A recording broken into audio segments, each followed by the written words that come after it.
Good evening, everyone, and welcome to this live webinar and update on the markets, as well as a little bit of training on what it takes to be a really good trader and stock market investor. I'm really excited about this because the markets, as you've seen, they hit all-time highs. Now they've come off a bit. So we're at this moment of indecision, this moment of what do we do now? What do we do next? That's the most exciting time to be in on the market. I tell you what else is an exciting time to be in on the market is when you know there's lots of opportunities still out there. And I love hunting for those opportunities. Now, look, I'm not here to try and sell you any shares or a particular service or anything. So I don't care whether the markets go up or down. I want us to profit whether they go up or down. What I'm going to cover in this webinar, in this live webinar, is first of all, the broad overview of the market. Secondly, I'm going to teach you how I pick stocks, both UK stocks and American stocks. And I'm going to show you a couple of websites that I use. They're free. The websites are completely free, but a lot of people don't know about them.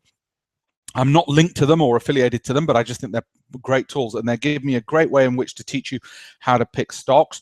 And then I'm going to give you a bit of training, a bit more training on essentially what I want to do is make everybody a fund manager, their own fund manager, be good enough to be a professional fund manager, to be a professional stock picker. So let's dive right in. We're going to have some polls during all of this. I'm going to put one of them up on the screen just to get an idea of what people think. And you should be able to see a poll which says, will the Footsie 100 be higher by the end of the year? Yes or no? And I'll close it shortly, but just to get an idea of what people's feelings are on this. Now, that being said, I want to move right in to something which came up in the UK election recently, just before I get into stock picks and which stocks I like and so on, something I want to remind everybody, which is the budget deficit. We keep on talking about this budget deficit, huge budget deficit. Not many people have actually pinpointed what it means, what it looks like. Well, this is what it looks like since 1979. And yes, it was indeed somewhat horrific. I'm not going to make any political points. There's no need. The battle is settled for another 5 years. What is this going to mean for shares? That's what we want to know, because the context against which I'm speaking is there's probably going to be some government spending cuts. Okay, that's the first thing. Secondly, we've just heard we've got deflation. In other words, prices are going down, which is good news to some extent, but we know wages are not necessarily going up, yet asset prices such as houses and the stock market are going through the roof. Oil prices are falling. Interest rates are at all-time high. What does all of that mean for the stock market and your portfolio? And more importantly, more specifically, what should you own? What should you own? So I just wanted to present this as a background context. Now, I said earlier that I'm really, really excited about this particular webinar. It's not just because I get excited about the markets, though I do. I regularly just do. It's just the way I am, sadly. The reason I'm particularly excited is this. I want to inspire everybody, as I said, to be their own fund manager. My aim is really simple. I want you all to learn what I'm going to teach you so that you are good enough to pick your own winning stocks and be outstanding. And I'll tell you why. One of the key reasons is this. What about professional fund managers and investment trusts? Well, here's a headline from the Financial Times. Underperformance rife amongst fund managers. All right? That's not going to be good enough. So you might say, well, Alpesh, you know what? I only need to pick one stock, not a whole load. We obviously know that's not true because we know we can't put our eggs in just one basket. So you might say, well, I'll just pick an index tracker. I'll pick a whole load of stocks then. That's not necessarily good. There's prolonged periods where you just end up with nothing. 10 years, you can be down and underwater. I want to teach you the skills, and this is going to be my aim in every webinar I give, and this is just one of a whole series of them. I want to give you the skills that you can have, which are exactly like the ones I've gained. That's my goal. And it's those skills which got me awards like this, and that's the last time you're going to see me publicizing my awards this evening. What I'm going to do first and foremost, though, before I give you where I think the markets are going and individual stocks I like, I'm going to give you a little bit of background on how I pick stocks as a professional fund manager and how you can apply the same skills so you too can get to being in that position. All right? So I'm going to give you how I pick stocks. Then I'm going to give you the ones I like at the moment from the UK and US. I'm going to show you a whole bunch of sites, websites that I've never shown anybody ever before. So let's kick off, blank sheet of paper, and start off with the first point I want to make, which is this. I look, when I'm longer term trading, and that means investing for about a year, and I'll come to short-term trading and swing trading in a moment. When I'm long-term investing, I look for stocks which are value stocks, income stocks, and growth stocks. And I look for things which are actually all three. Now, you'll get a whole load of fund managers who will try and sell you on a fund which is a value stock fund, or an income stock fund, or a growth stock fund. I don't want to do that. I want the best of the best of the best. That means I've got to pick stocks which are undervalued. Well, what does that mean? How do we find them? How do we find them without wasting hours and hours of time? So I'm going to have to go into some of that. Or income stocks, in other words, ones which give nice, big, fat dividends. And growth stocks, stocks which are showing profits year on year, showing sales growth year on year. But I want something which has all three. I want them to be showing sales growth and profits growth every year. I want them to be paying big fat dividends and be undervalued. Now, that might leave out a lot of good companies. It might leave out Amazon, for instance. But that's fine by me because I only need to pick a few winners. So how do I go about it? More importantly, how can you copy those skills? That's what's important. So one of the things that I do, very disciplined, I look at valuation, I look at growth, as I mentioned, look at income, such as dividend yields.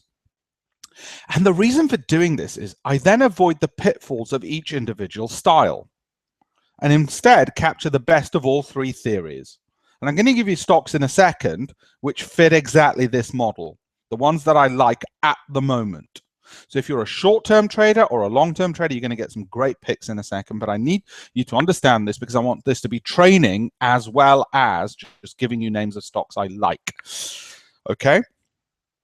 So how does somebody go about avoiding the pitfalls? Well, the problem with just income stocks is you could have shares paying lots of income but be falling in value. The problem with growth stocks is something could be going up in profits but not rising, or it could be overvalued and therefore fall. And the problem with undervalued stocks alone is that they could just stay undervalued and the price never move. So it avoids this method of picking the best of all three, avoids the pitfalls of any one style. So what is it then that I do? This sounds a bit mathematical and so on. Don't worry, I'm going to explain it. Then I'm going to give you the names of stocks which come out from the back end of this. So but I want you to understand the theory so you become better stock pickers. I use what I call a qualitative and a quantitative method. Qualitative is looking for quality, quantitative is mathematical. So determining the variables that I need to look at. In other words, to cut out all the mumbo jumbo, I work out, first of all, what ratios, what tells me something is undervalued. Is it price earnings ratio? Is it price earnings growth ratio? What is it? What tells me something is good income generator? What tells me something's a good growth stock? So I put all those factors together, and then having gone through lots of research and from my 200 odd columns in the Financial Times, my 18 odd books, I've got a pretty good idea what the research out there says is important. So I take all those important criteria and I weigh them. I say, well, you know, price earnings growth is going to be more important than whether a director has been buying the stock. How do I know? Well, because there's a lot of clever people at university who've done a lot of research and a lot of back testing. So I put all these factors in and I weigh them. And in fact, by the way, this is exactly how your brain, if you're a good fund manager, works, except I use technology to do it for me. I put all these stocks through a screen. In other words, I sort of work out, okay, has it got a P ratio, for instance, a price earnings ratio, which measures valuation between 2 to 14, for instance, a dividend yield, in other words, does it pay dividends of a certain amount, and so on. And then I come out with about 14 odd stocks. And I'm going to show you the 14 I like at the moment. Now, this is for a 12-month holding. Why 12 months? Well, because if you're looking at the fundamentals of a stock and a company, such as its growth, its valuation, it takes a while for that to be reflected in the share price. Of course it does. The share price doesn't just move tomorrow because you bought it today. If you're looking at fundamentals, if you're looking at technicals, in other words, price charts, and we'll do that in a second when we look at swing trading and how I swing trade, which is holding things from 5 days to a month, that's different. So what I do is put all these numbers through, and I come up eventually with those 14 stocks. Why is this a good idea? Well, first of all, if I'm holding 14 stocks for 12 months, I haven't got much churning. I haven't got much commissions to pay the broker because they're buy and hold. It's also very clever because I'm picking the best of all three categories, and they're all weighed according to those categories. So I don't just say, oh, I'll only pick something based on one theory. Okay. And here's something really clever. And this is what we do in my asset management company. Okay, when we manage professional money. We have a rule. This is for 12-month holding periods. And I'm going to name the stocks in a second. Don't worry. Any stock that drops 25%, I get out, no matter what. Now imagine you've got 14 stocks. If any one of those 14 drops 25%, and you've divided your money up equally amongst all 14, then the most you've lost overall in your portfolio is 1.8%. Why? Because you've got 14 stocks, so 1/14th of your money has dropped 25%. 1/14th has dropped 25%. That means your overall portfolio has only dropped 1.8%. Guess what? The largest fund managers, even if they're managing 200 million or more, their largest 10 to 14 positions roughly have the same impact. In other words, it's a very professional way of doing it without owning 100 stocks. You own 14 stocks, but you're diversified. There isn't a huge risk impact. Very clever, yeah? I'll take questions, by the way, at the end. What this does is give me a very simple professional approach. But what are the stocks that I like at the moment? And also, what are some of the criteria? We're going to go through some of these criteria. I'm going to explain them to you. What comes out? What do the stocks look like then? Of the ones that I come out with when I'm doing this? This is what they look like. These are some of the ones which have come out in the past using my methodology. They tend to go from the start of the year. By the way, the reason I picked the start of the year to the end of the year is because I tend to run this at the start of the year. You can do it at any point in the year. I'm going to give you the ones that I like right at the moment in a second. But these are stocks which are just going straight up. They just go straight up. That's what tends to happen. Why? Well, think about it. They were undervalued, so they only really had one way to go, which was up. They were paying a dividend, so you had a lot of pension funds who said, oh, I'm getting income, so I don't want this stock to go down. And there were growth companies, so sooner or later, people were going to say, hey, this just keeps on generating profits and revenues. I like this. Let's stick with this company. Yeah? Simple principle. What does it all come down to? Here's a screen grab of something just off the internet. There's loads of these tools available. I'm not necessarily endorsing this particular one. You know what all fundamental analysis comes down to? It comes down to knowing the financials of a company, whether it's how much profit it's making, how much earnings it's growing in, how much dividends it's paying, what the value of all its assets is worth, its book value, how much cash it's generating. And then it's about creating a load of ratios, like the P ratio, which is just the share price compared to earnings, and saying to yourself, right, how does this compare with the rest of the industry and with how it's done in the past? And saying, is it cheap? Is it a growth company? Is it an income company? It's all it comes down to. The trick The trick which wins you FT competitions and gets you best-selling books is knowing which of these ratios are important and what values you should put on them. That's obviously the trick. That's the gold. Get that right, and hey, guess what happens? All of a sudden, you start getting stocks which are winners, like this. That's what happens. Fine. While we're still looking at how we value companies, fundamentally for the long term, before I move to swing trading and momentum trading and what I like at the moment, let's have a look then at some stocks that I like at the moment that I'm going to analyze. First, I'm going to start off with the Footsie 100, then we'll get into individual stocks based on what I just talked about. And before I give my analysis on the Footsie 100, what I'd like to do is make sure everybody's voted in the poll and just tell you what the results are. Will the Footsie 100 be higher by the end of the year? Yes or no? You should see a poll there. Please vote. I'm about to end the poll and show the results. And here we are. 77% are bullish. Interesting. I'm in that 77%, I should say. Let me tell you, however, what I think is happening at the moment, which is going to be incredibly important, because I'm also going to, at the same time, teach you how a professional trader thinks about the markets. Now, this is how I like to look at charts. Now, I'm showing you price charts. Remember, I can give you a fundamental explanation as well. But at the moment, we've seen the Footsie do incredibly well because interest rates are still incredibly low. Companies are generating profits which are beating expectations. Whenever a company announces something which beats expectations, its share price goes up. That is the essence of share price movements. Beating expectations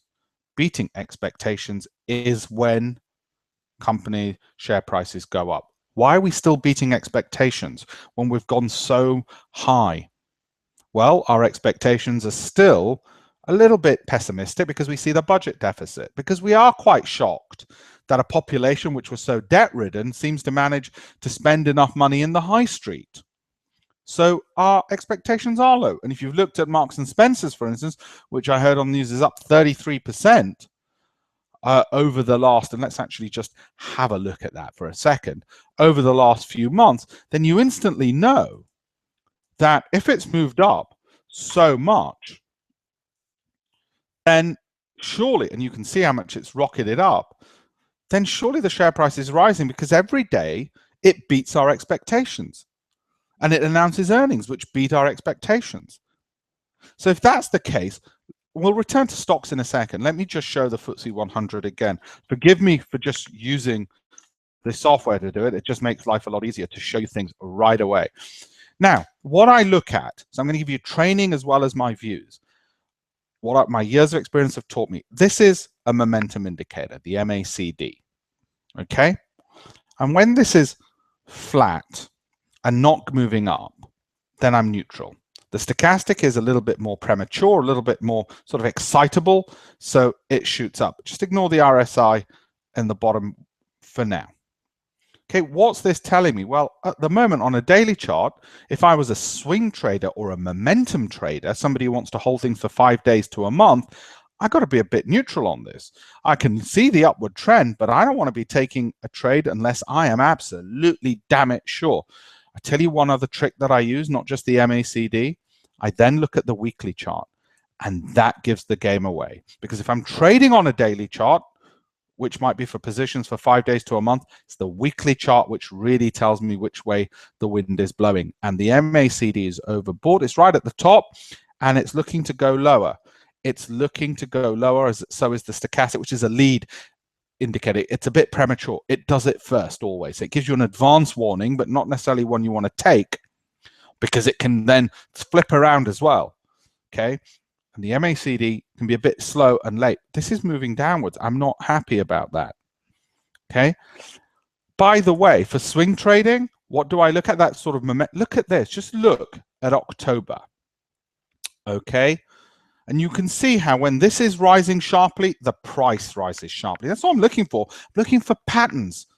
between the MACD moving up and the price moving up. And at the moment, I don't see that kind of a smooth rise. That's what I'm looking for, that kind of a move up or that kind of a move down. That's always what I'm looking for in stocks or in indices, if I'm swing trading in the short term, if I'm momentum trading. And when the weekly chart confirms it, so that's also starts to slightly move upwards, then I know it's going to be one hell of a ride up.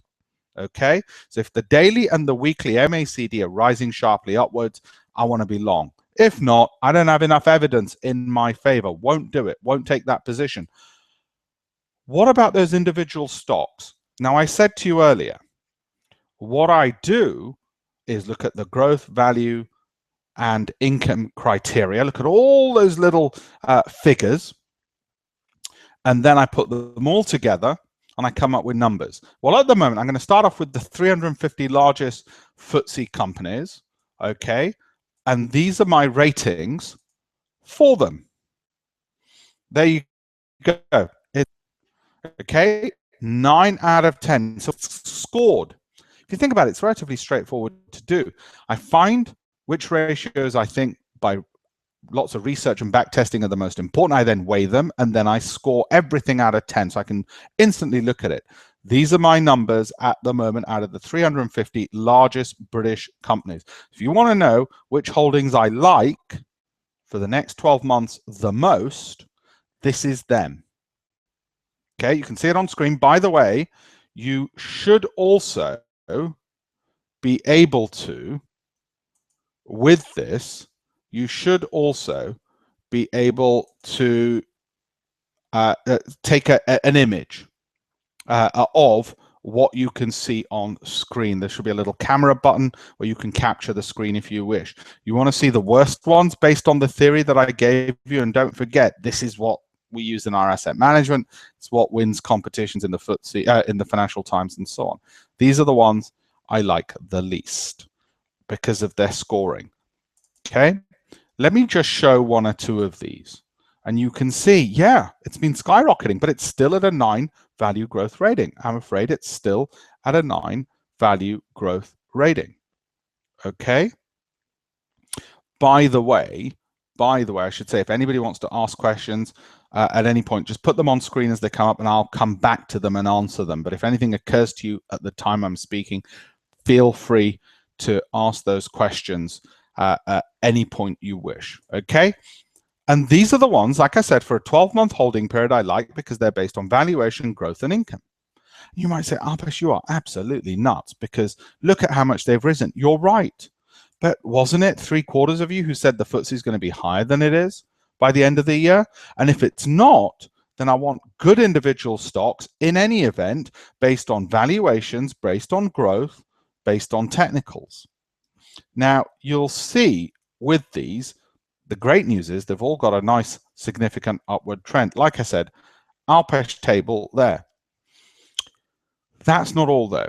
Before I move on to momentum and swing trading, oh, somebody said, not sure where the camera button is hiding. I think what you've got to do is just move your cursor to the left-hand side of your screen and it might just pop out. The camera button might just pop out from that point onwards. If not, then don't worry. It might be that it is genuinely hiding somewhere. And you've got this anyway on screen as I speak. Stefan from Sydney, by the way. Thank you, Stefan. I think you might be, it's very early for you actually, but thanks for joining in. Now, I want to show you probably two of the most useful websites out there. And as I said, they're completely free. Okay, and I love them. And they're a little bit of my hidden secret. I don't know who the owners behind them are, but for my American stock picks, I swear by them. I really love these sites. Okay, so I'm going to move to those in terms of what I like, because it also allows me to teach you how I pick stocks. Okay, now here we go.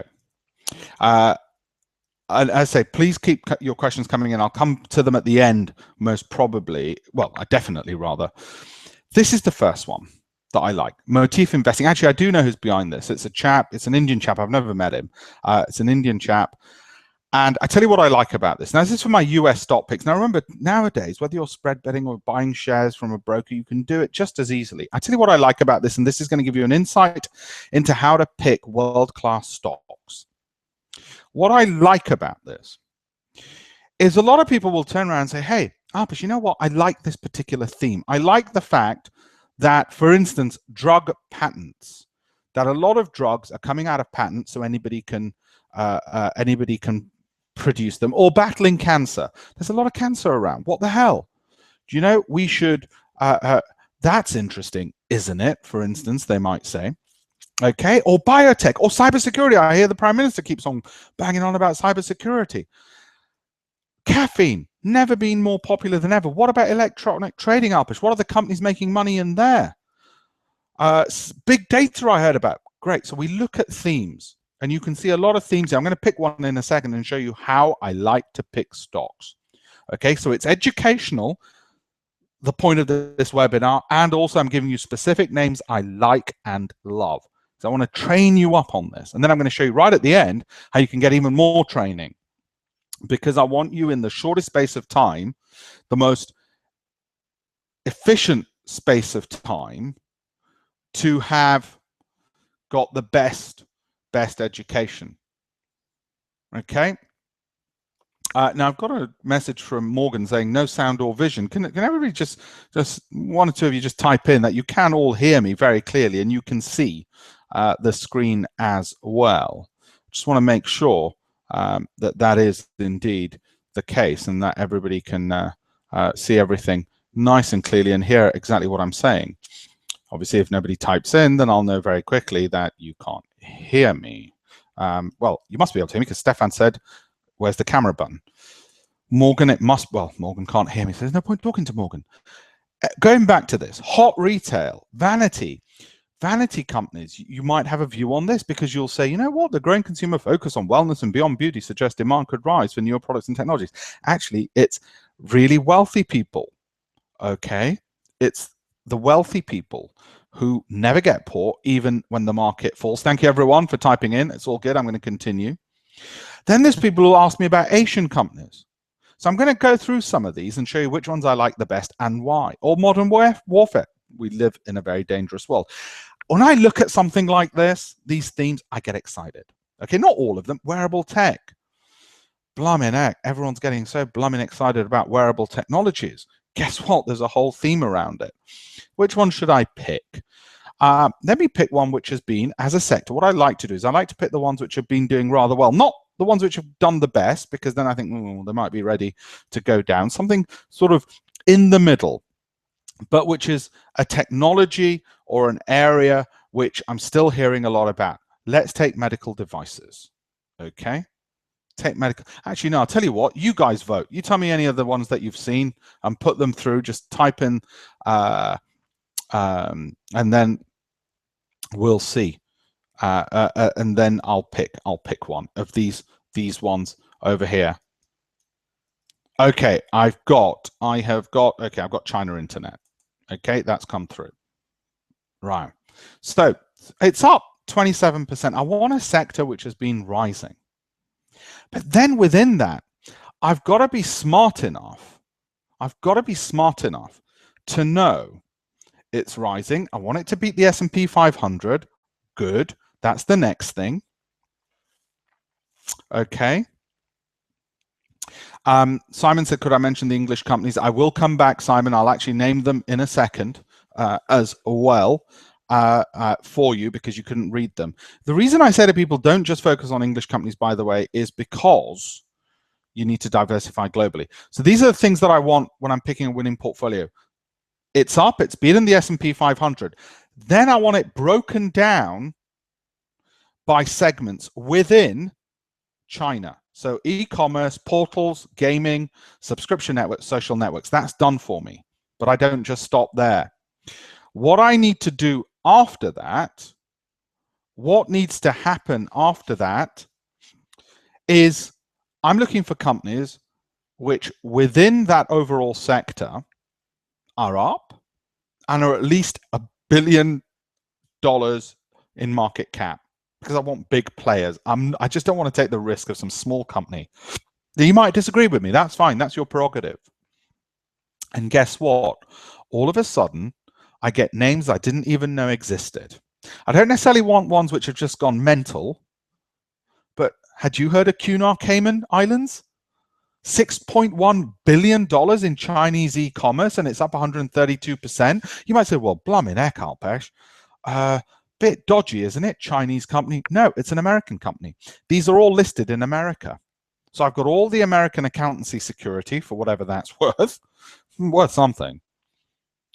And it's a multi-billion-dollar company. So I've got a bit of diversification. Now, somebody said, well, what about the currency? You're holding dollars. Look, you can hedge dollars. You're holding US dollars. It's an American company, but you're holding US dollars. These are all American stocks, even though it's Chinese internet. So did you see my criteria? I want companies which have gone up in a subsector which has gone up, which are billion-dollar companies, but not ones which have just completely gone nuts in terms of going up. I'd shy away, for instance, from Cheetah Mobile only because I get a bit scared when you've got triple-digit gains. You might disagree with me. You might say, Alpesh, I want the tiny ones because they're going to get taken over, aren't they? Or I want the laggard, like this one. Dang Dang is down 5.1%, and it's $756 million dollar company. Surely it's going to get taken over. You might be right, but I prefer to go with the flow and the trend. Okay. So that's one particular area. I'm going to give just one other example because what I like in this sector at the moment and the companies, and you've seen some of the names there. I'm going to give one more in medical devices, just because I bloody love doing this. It's just great because I always come up with names I've not come across, and I always end up 12 months later or whatever the holding period I might have coming out with winners. And it's just exciting because, as a friend of mine once said, it makes your teeth itch when you know you're going to do well. This one, 26% up as a sector as a whole. It's outperformed the S&P 500. When I look at what it's broken down into, diversified devices, orthopedics, cardiovascular, general equipment and supplies, disposables, dental, blah, blah, blah, oncology, my God. Almost makes me sound like an expert in any one of these subjects. I don't need to be. The reason I don't need to be is the next thing is I want to see the billion-dollar companies, I want to see the sector have risen, and I want to see that they're doing rather well. And there's a few of them. Obviously, I'm not just going to go in and buy Boston Scientific straight off the back of that alone. I will then possibly go on to look at the research on Google or Yahoo for Boston Scientific and take a view based upon that. Relatively straightforward, eh? I want to look at its PE ratios and the like. But guess what? All of a sudden, I've got a great set of names. All of a sudden, I've got a great set of names that I like. Now, that's a top-down approach in a way to get to a bottom-up number of company names. I'm going to go back to the UK ones, and then what I'm going to do, and somebody said, yeah, because it's a bit difficult for people to see on screen because it's small and so on. What I'm going to do, that's why I wanted to give you the names of the website, because you can then explore it yourself, of course. I'm just giving you the overview at the moment. Don't forget, this is not lost to you. This is out there in the internet. This is company Motif Investing, okay? So you'd be able to check up on it. And I'm going to send you a link to this webinar. And when you get the replay, make sure you click on a button at the bottom right-hand, which allows you to see it in high definition. So don't worry about not necessarily being able to see the names. It's the methodology I want you to be aware of. Okay, I'm going to just go back to some of those UK names because somebody said, look, they can't see the names because the print is small. Let me read them. On the value, growth, income, Barrett, Bellway, okay, Berkeley. I'm going to read just the nines, not all 100. Berkeley Group, Bovis Homes, Capita, Card Factory, I've loved for a while actually, Clarkson, Countrywide, Crest Nicholson, Galliford Try I've liked for ages and ages. And let me just show you Galliford Try for a start. You know, I think I must have mentioned Galliford Try, God knows, probably back in 2011. Hellerman Titan, I've not mentioned that one before. Pace, Persimmon, Redrow, TalkTalk, Taylor Wimpey, then you get into the 8s. Okay, then you get into the 8s. So those are those. Do you pay for Motif Investing? No, Ian, the great news is it's completely free.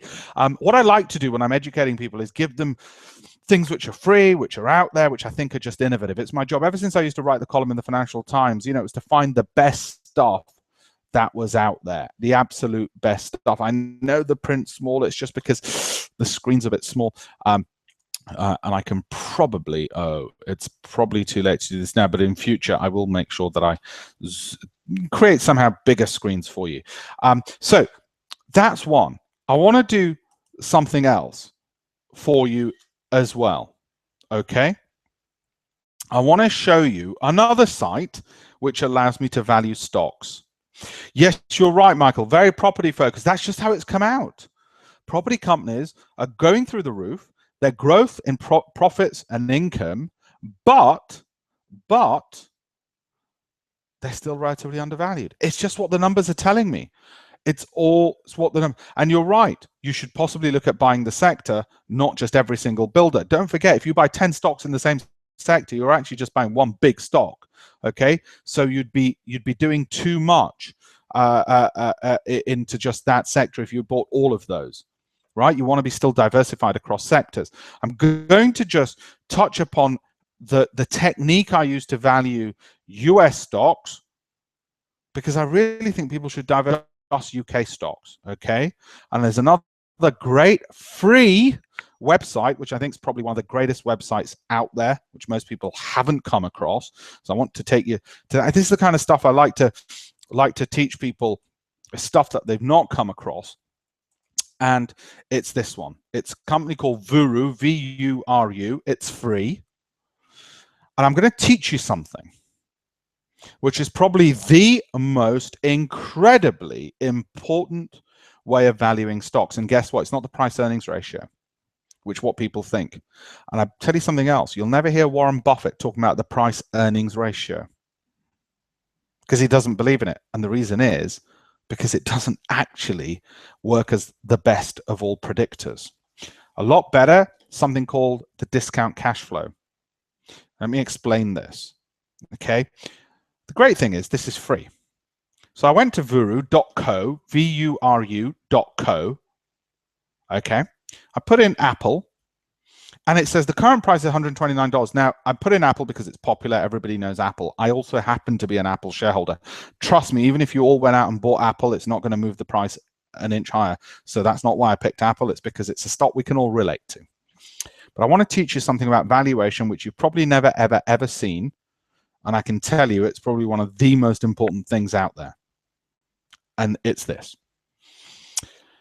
What does this mean, growth price, this discount cash flow price? What it means, and it's what Warren Buffett looks at, is this. Companies are worth the sum total of all the cash they're going to generate in the future, the free cash, i.e. the cash after they've paid everything. That's what they're worth. But of course, if something's going to make $1 trillion in 10 years' time, it's not worth $1 trillion today, is it? We do something called discounting it. So we discount $1 trillion by a certain percentage for each year it is away. Right. The next thing we need to know is the future free cash flow growth rate. Now, something like Apple has been generating this kind of free cash flow, $2.2 billion in 2005. And don't forget, free cash flow is the cash after everything else is paid off. It's different to profits because profits can be manipulated, cash cannot. And so on. And look at that. Free cash flow in 2014 was 49 billion. Just that year alone. So the growth year on year has been wild. It's been everything from 186% down to negative, but let's forget the negative because that was all the way in 2006, all the way to more modest sums now. Do you know what I think the future free cash flow growth rate, the growth at which Apple's going to be generating cash, I'm willing to put in a number of 20%.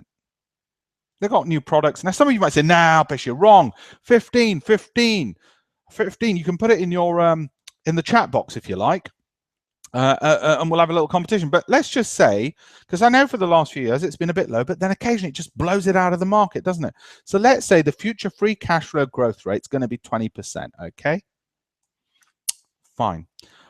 Why is it if the future free cash flow growth rate goes up, so does the growth price? In other words, the projected price. Obviously, it grows up because if it's going to generate lots and lots and lots of cash, you'd expect the share price to go up. Okay, simple, and that's fine. But wait a minute, I said $1 billion in 10 years' time is not worth $1 billion next year. $1 billion in 10 years' time is discounted by a certain percentage. The discount rate, this is called. And the discount rate is essentially the kind of interest you'd want if instead of buying shares, you held the money in a bank account. So it's the risk rate. It's the risk of it's the compensation you want for taking the risk of buying shares over just having cash in a bank account. Okay? And the discount rate is obviously not going to be 2% because that's how much you get in a bank account. It's going to be higher. I don't think it's going to be 15% in a low interest rate environment. I think the discount rate is going to be, come on, 10% for holding stocks. I think that's fair enough. Now you might say, whoa, Alpesh, wait a minute, I'm confused. What the hell's the discount rate got to do with the share price? Remember, what we're looking at is, what we're saying is, step one, a share is worth all its future free cash. That's all a share is. It's a company which gives you the right to cash in the future. What it's worth is how much free cash it can generate. It's not worth how much losses it can generate. It's not even actually worth how many profits it can generate, because profits are manipulable and profits could be paid away in dividends and so on. Free cash, the cash after everything else is paid, is what it's worth. But because in the future it could be worth lots and lots and lots, because in the future it could be worth a lot of cash, but today what's worth a heck of a lot is income from 10 years from now is not worth what it is in 10 years. It's got to be discounted by an interest rate. We apply that interest rate, and the interest rate we apply is a percentage of compensation for holding shares, because that's the risk you're taking by holding shares each year. 10% is the minimum return you'd want for holding shares over holding cash. That's how it works. There's a lot of literature on this. I'm not going to go into all of that.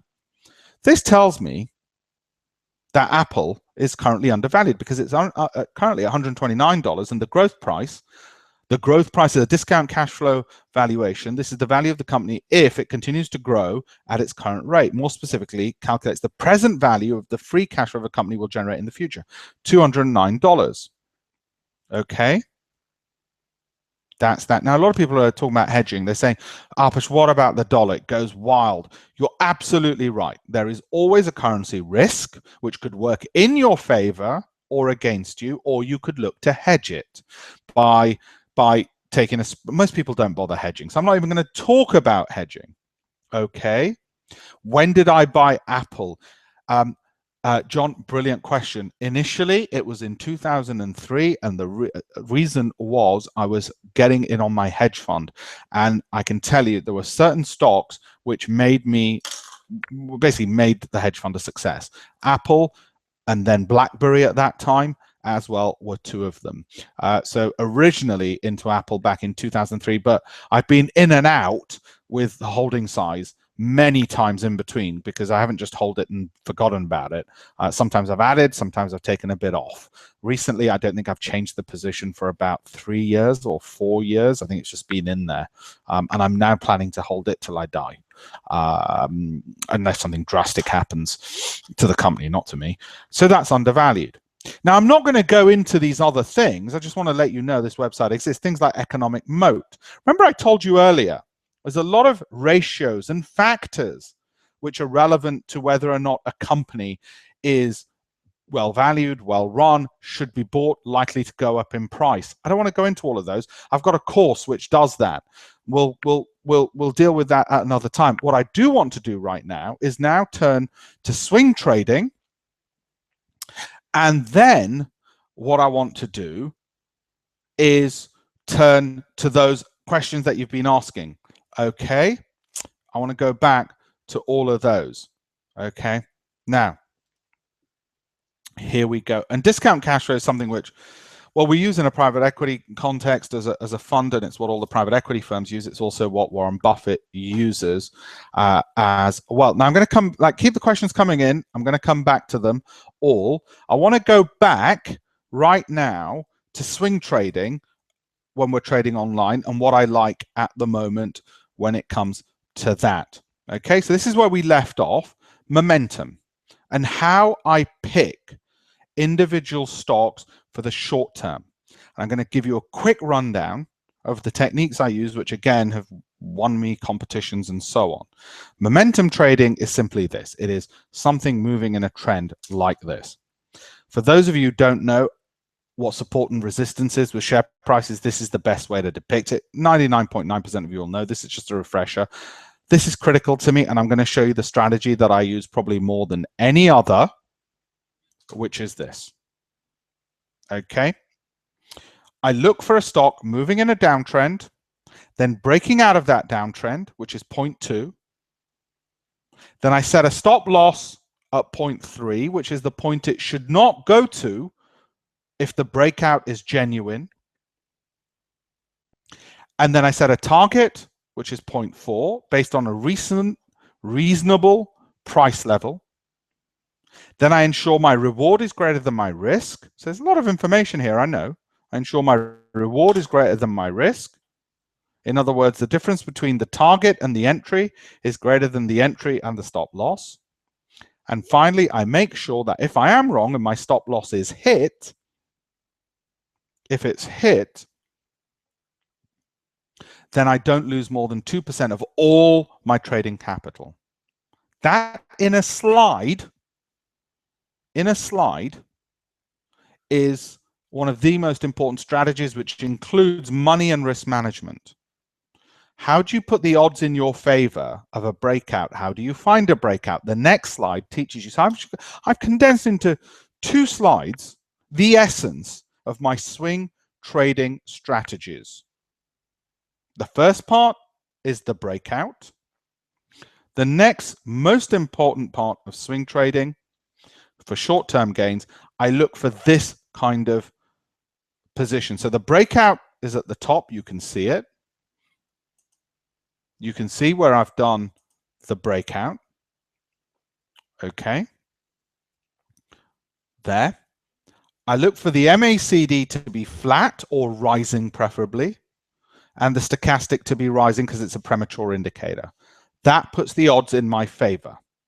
So I look at the breakout and the indicators, and that is, I have to tell you, probably one of the best ways of getting it right, time and time and time and time again. Right? That's swing trading. It's momentum trading. I can show you hundreds of examples, but I wanted to just show you so I didn't inundate you. I'm going to now come to the questions. So there's going to be ample time to do that on the Q&A. There's a lot of questions out there. I want to go through those. Before I do, look, this was only 1 hour. One of the things I want people to be aware of is if you want 15 hours of this, you can get it as well. If you want 71 lectures on this and everything else you see on screen, you can get it. I'll show you in a second where you can when I answer the questions. Is there an equivalent of Vuru with discount cash flow? There isn't, I'm afraid, Malcolm. What I tend to do is in a weekly newsletter that I give people who use my ShareScope software, what I tend to do is create it myself and give the answers. Okay. Somebody else said, where is point 1, 2, 3, and 4? I'm not sure why that wasn't coming up on your screen. Is there a UK website? I've answered that one. The best move I made was trading the weekly chart. You're absolutely right. If you look at the weekly, and this is one of the things that I like to, I mean, you've got a 1 hour content here. If you look at the weekly charts, it'll give you a great idea of which way to go on the daily and not panic. I'll give you an example. People will see a sharp sell-off on the daily charts on a particular stock and they panic. I look at the weekly and say, wait a minute, it's moving sharply higher on the MACD. That's the best thing. Will the webinar be available on a recording? Yes, it will. Okay, now the indices are record highs. Isn't a correction due? It's a great question. At the moment, and I showed you some of the charts, I don't see it happening immediately. There will at some point be falls, but I showed you the Footsie 100 early on as well. And John is asking me, when did you buy Apple shares? I think I answered that. What was the price back then? I can't remember what the price in 2003 was, but it was a hell of a lot lower than it is now. Somebody has said only invest in your own currency because hedging always goes wrong. Look, that's perfectly fair enough. Perfectly fair enough. I do like holding US stocks because they're some of the most, they're some of the best performers as well. And that's why I like holding them. And also because, quite frankly, dollar sterling tends to move between 1.2 to 1.8 most of the time anyway. Okay, so as I see it, Apple is still undervalued based on the growth in cash. And you've seen how much cash it generates. You see, what I like about this approach, you'll get a lot of people saying to you, you'll get a heck of a lot of people saying, oh, they've got a new product, buy Apple. Well, that doesn't tell you whether you should buy Apple. What tells you whether you should buy Apple is whether or not the current price compared to your expectations for its future growth in cash generation. And I've just shown you how to do that. Its future expectation for cash generation, I showed you, I think is 20%. The market doesn't. I think the market's wrong on that because based historically, it's always tended to do better. Okay, so I want to show that. So if you want more, by the way, of the education I've given in a lot more detail, you want 15 odd hours of the kind of webinar that I've given in high definition with screens that are a little bit, well, a lot easier to see. Look, feel free. I've created a whole course that I want you to have a look at just for people who are on my webinar. Okay, so I want you to have a look at that. Keep the questions coming because I want you to ask me as many questions as you can, and I want to speak about those speak about all those other issues. Okay, high frequency traders use order clusters formed from MACD and apparently a large responsible whipsaw. Do you agree? Saeed, yes, I think you're right. You know, the high frequency traders do cause that whipsaw. It's not going to go away. You're going to give us the US stocks you like. Yeah, absolutely. John, you're a genius, aren't you? John, you're absolutely right. Let me go back because I forgot. And here we go. Let me go through the Dow and let me rate them. And I'm going to name them. This is on my value growth rating. Okay, this is on my value growth rating based on valuations, growth, and income of what I like. Okay, Apple, Goldman Sachs, these are all 8s out of 10, none are 9s. Nike, United Technologies, United Health Group, Visa, which I've loved for a while since its IPO actually, Walt Disney. Okay, and let me just show you some of these. I won't mention Apple again because it sounds like I'm plugging it then, but I will show you Walt Disney Company. And I've got to tell you something, right? You tell me about currency risk. Seriously, guys, this is what American giants do. They just do this. They just go diagonally and they just go up like nuts. I mean, you know, look at that from 2011. Okay, so what currency risk? I like US stocks, and you know, I'll take the currency risk on the chin. United Health Group, not even heard of United Health Group, guys, not even heard of it. Or United Technologies, heard of Nike, obviously. My point with this is the value growth rating. This is my valuations, okay? And somebody said, okay, great. Ian, fantastic question. I love it. Can I do a random on a US stock just so I can explain what I look for? I'm going to do it. And he said Microsoft. Here's Microsoft. This is what I look for on US or UK stocks when I look at a stock, so you can copy what I'm doing, okay? First thing is, I might look at the daily chart and I see, look, the MACD is falling and the stochastic's falling, so I'm not about to go long. I'll then look at the weekly to get a better idea. I say, ooh, MACD is rising, so I'm neutral on this because that's rising, which means it's probably going to start going up again. So in the short term, that's how I analyze it. Longer term, 6, not interested. Longer term, I only want things which are 8s in the US and 9s and 8s in the UK. Okay, it's very rare for something to be a 9 in the US. It's just the way things are constructed. So that's that. And by the way, if you want the equivalent for the NASDAQ, it's Broadcom, Gilead Sciences are 2 9s, and then you've got Apple, Celgene, Cognizant, eBay. These are all 8s. Expedia, Fiserv, NXP, and O'Reilly Automotive. Adobe is only a 7, so I'm not interested in that one. And let me give you, let's look at eBay. Okay, you might think, Alpesh, what the heck? eBay, really? Well, what I like about it at the moment on a weekly chart, I'm a bit overbought, slightly going up, but only at a modest angle, so a bit neutral. And the upward trend is not clearly upwards in the way a Walt Disney was. So although it's got a value growth of 8, I probably prefer something which is more smoothly going up, more solidly going up. This isn't going up strongly enough, even though even on the monthly for the long-term holding, you can see the stochastic rising slowly, and the MACD is flat to rising. It's not strong enough compared to some of the others. Do I pay attention to gaps? Not really. Not really. Do you ever take a short position? Yeah, absolutely. I take short positions all the time. So when the markets are falling, it's just the opposite of what I've said would be the analysis on swing trading. Like I said, look, guys, it's only sadly an hour in which I can sort of deal with all of this. And that's why I created this course and made sure that we offered it to people well, my team did the slides. And like I said, there's about 17 hours worth of, 15 and a half hours worth of content. I'll let you into a secret, okay, for all of you on this webinar. Forget the 50% discount thing. It's 30-day money-back guarantee. You can learn everything in 30 days. If you don't want to pay for it, I want you guys to learn. That's the important thing. Okay, I want you to learn. I want you to know what I've said. What I've taught you in 1 hour is not long enough. It does take longer. It takes hours and hours. So I want you to do that. Like I said, 30 days, it's free anyway. And then you've got lifetime access to me and lifetime updates. But I wanted you to, at least for 30 days for free, do it, because it's going to give you the best education in a lot more time and depth than I've been able to do on this. So you can see the all the things about money management, risk management, how to pick stocks, how to value, all the things I've talked about, but in a heck of a lot more detail. For every minute I spent today, I've spent 15 in those. So I want you to do that as well. Guys, I really want to thank you all for being here and listening into this. I'm going to give lots more webinars, okay? Because as you've seen, there's a lot to go into.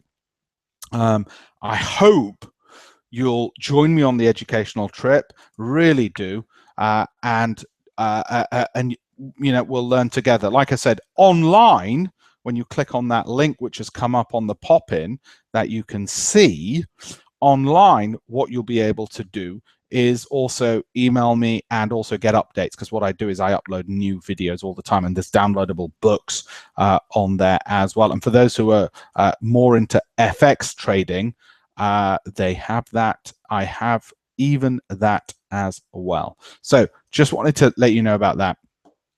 I hope to see you on the next webinar, and I really want to thank you all for being brilliant and so engaged with all of this. So thank you all very, very, very much for joining me, and keep an eye out in your inboxes for the next webinar, the next installment, and some of the giveaways and freebies that I do, like occasionally do little ebooks, little guides, 11 top tips of the best investors in the world.